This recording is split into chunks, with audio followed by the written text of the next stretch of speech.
안녕하세요. 물뼈TV 말박군입니다. 오늘은 원작에서만 볼 수 있는 고드핸드급 힘을 가진 해신을 소개해 드리도록 하겠습니다. 해신은 바다의 악신이며 인간이 배 밑으로 부활한 사도가 아닌 태생부터가 악의 신이었던 존재로 등장을 합니다. 가츠 일행이 로드릭의 배를 타고 엘프헬름으로 향하다 수염 해골파 해적단과 싸우다 배가 파손된 탓에 주변에 있던 작은 섬에 상륙하게 됩니다. 이시도르가 어느 동굴을 발견하고 들어가려던 차에 이스마라는 소녀가 나타났고 이시도르를 찾던 시르케도 함께 알려준 전설에 따르면 해신은 배를 공격하고 사람들을 잡아먹고 물고기도 모조리 먹어치워 그 일대가 생명체 하나 찾아볼 수 없는 죽음의 바다가 되었다고 합니다. 이를 보다 못한 이너일족이 이 해신에게 도전을 했는데 수많은 희생을 치른 끝에 지금의 이스마가 살고 있는 섬에 해신을 봉인하는 데 성공을 했다고 합니다. 이시도르가 섬에 도착했을 때 탐험하려 했던 동굴 속이 바로 그 해신이 머무는 곳이라고 합니다. 그러나 해신의 힘이 너무 강한 탓에 만월이 되면 섬의 동굴에서 긴 팔다리를 뻗어서 이 섬의 어부나 가까운 곳을 지나가는 배를 공격하기도 한다고 합니다. 오랜 세월이 흐르고 해신의 전설도 거의 잊혀졌으나 수염 해골파 해적들을 습격해 마무라시킨 것도 이 해신인데 어째서인지 가츠 일행이 섬에 상륙한 날의 밤 만월이 되는 날 부활을 앞두게 됩니다. 아마도 그리피스와 카니슈카 대제에 의해 전 세계가 판타지아로 변모한 영향인 듯 합니다. 때문에 가츠 일행이 섬에 상륙했던 시점에선 이즈마를 제외한 주민 모두가 해신에게 먹혀 마무라된 상태였습니다. 해신의 수족들에게 습격당한 가츠 일행은 어떻게든 섬에서 탈출하는 데 성공은 하나 해신이 자신들을 추적할 것임을 예상하여 살아남기 위해 해신과 결판을 내야 할 필요성을 느끼고 시르케의 도움하에 광전사의 갑주를 완전 제하는 상태의 가츠가 해신과의 대결을 하기 위해 해신이 머무는 동굴로 뛰어듭니다. 그리고 그 실체가 대강 드러나는데 해신의 정체는 어마어마한 크기의 해파리로 정확히 말하면 해파리의 반구형 몸체에 아기 같은 입이 벌어져 있는 모습. 본체인 해신 수염은 최소 수천 마리의 촉수, 수십 개의 인간형, 다리형, 말단 촉수로 구성이 되어 있습니다. 본체는 엄청나게 거대해서 뱃속에 그동안 삼킨 범선들이 한 무더기로 쌓여 있습니다.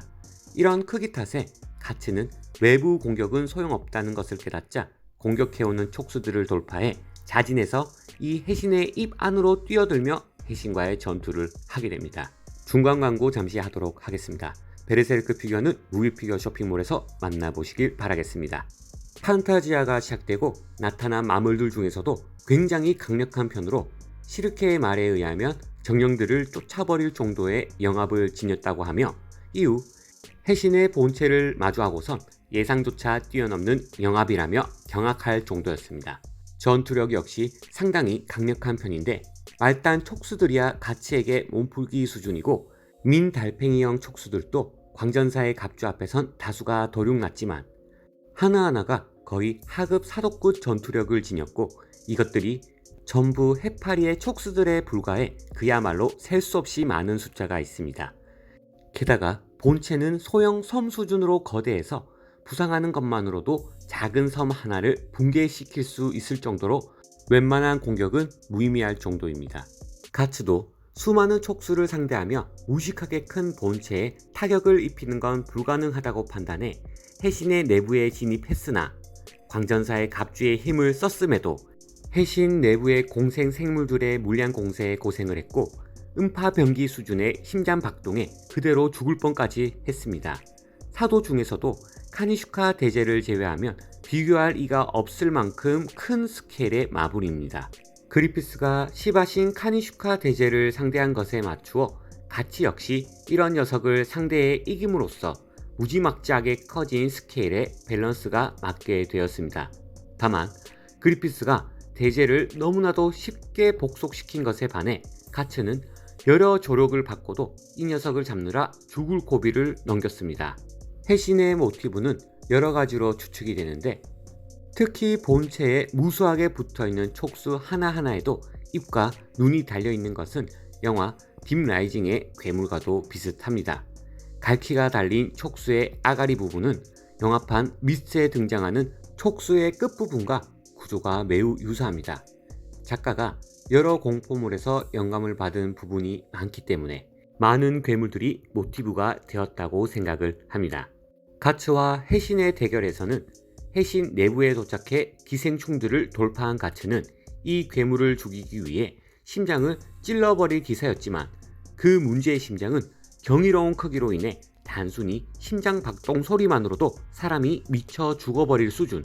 또한 곳곳에 수많은 눈들이 자리 잡고 있는데 아마 자율적인 판단도 가능한지 대량의 기생생물들을 심장으로 직결시켰습니다. 가츠는 심장을 지키는 기생충 마수들을 모두 물리치고 심장 근처로 다가가지만 해신의 심장 박동으로 발생한 충격파에 계속 노출이 되어 뇌에 데미지를 입었는지 시각과 청각, 심지어 사지까지 거의 마비되고 피를 토할 정도로 피해가 누적되어 손가락 하나 움직이지 못할 지경이 됩니다. 해신의 심장도 가츠의 접근을 두려워해 심장 박동이 더욱 빨라져 가츠는 결국 쓰러지지만 그 순간 이때를 기다렸다는 듯이 인어들의 노래로 인해 심장 박동이 상쇄됩니다. 방해물이 없어지자 더 이상 거릴 길 없어진 가츠는 내면에 있는 어둠의 짐승을 이끌어내 광전사의 갑주를 활성화하고 모든 힘을 쥐어짜 일어섭니다. 심장의 눈동자들이 경악한 것처럼 쳐다보지만 더 이상 저항 수단은 남아있지 않았고 힘겹게 한 걸음씩 걸으며 마침내 심장에 접근한 가츠는 남은 여력을 전부 쥐어짜 휘두른 검으로 해신의 심장을 양단합니다. 심장이 파열한 해신은 곧 대량의 피와 체내에 배들까지 토해내며 그 육체가 맥없이 무너지며 바다에 가라앉게 됩니다. 하지만 내부에 있던 가츠도 빠져나오지 못한 채 가라앉을 위기에 처합니다. 정체불명의 존재와 인어들의 도움으로 가츠는 무사히 구출되어 생존합니다. 해신과의 전투에서 가츠는 광전사의 갑주가 있음에도 굉장히 데미지가 큰 공격을 받았으며 인어들의 도움이 없었다면 가츠는 해신으로 인해 사망할 뻔한 아찔한 상황도 연출이 되었습니다. 사도가 아닌 신적인 존재와 싸우게 됨으로써 또 다른 위협이 존재한다는 것을 알게 된 경우입니다. 개인적으로 임팩트가 매우 강력했던 해신이었습니다. 많은 분들이 카니슈카 때부터 연재가 느려져서 그 뒤에 끝나면 봐야지 하며 기다렸던 분들이 있으셔서 해신을 모르는 분들이 아마 많으실 텐데 시간이 되실 때 해신편 한번 감상해 보시는 것을 추천드립니다. 애니메이션과 극장판에서는 원작에 없는 내용이 많습니다. 베르세르크 내용이 헷갈리지 않으시려면 원작을 먼저 보신 후 애니와 극장판을 보시는 게 더 좋은 방법이라고 생각을 합니다. 해신편은 그리피스와 카니슈카의 대결 이후 다음으로 넘어가는 화인데 작가는 왜 사도와 가츠의 대결이 아닌 바다의 악신과 가츠의 대결 구도를 생각을 하셨는지 어떤 의도였는지가 궁금하네요. 좋은 의견이 있으시면 댓글을 남겨주시면 리뷰에 참고하도록 하겠습니다. 오늘 리뷰는 여기서 마무리하도록 하겠습니다. 재밌게 보셨다면 좋아요, 구독 꼭 부탁드리고요. 이상 물표TV 마인바쿤이었습니다. 감사합니다.